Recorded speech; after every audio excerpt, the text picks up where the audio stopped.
প্রায় দেখি বাজারের মিষ্টির দোকানগুলো আমার হিন্দু ভাইদের। লালমনির হাটে মিষ্টির দোকান, দইয়ের দোকান কারা চালায়? হিন্দুরা চালায় না। তারপরে যে বারবার শপ, বারবার শপ, চুল কাটে যে নাপিত, অধিকাংশ নাপিতের দোকানে কারা? আমার হিন্দু ভাইরা। আপনি চুল কাটতে পারবেন কিনা? পারবেন কিনা বলেন? পারবেন। তার দোকান থেকে দই মিষ্টি কিনতে পারবেন কিনা?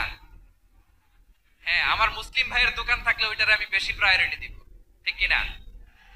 কিন্তু যদি তাদের সার্ভিস নিতে চান, প্রোডাক্ট নিতে চান, পারবেন। তার দলিল সহিহ বুখারী, আম্মা জান আয়েশা রাদিয়াল্লাহু তাআলা আনহা বলেন, ইশতারা রাসূলুল্লাহ সাল্লাল্লাহু আলাইহি ওয়াসাল্লাম মিন ইয়াহুদিয়্যিন তুআমান ওয়া রাহানাহু দিরআহু মিন হাদিদ।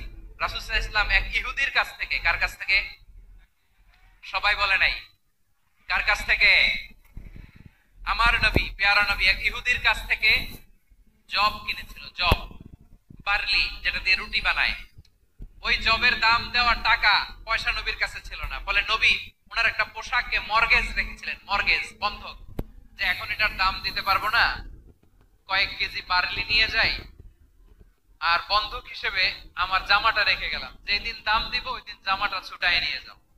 বাংলা পড়বেন না?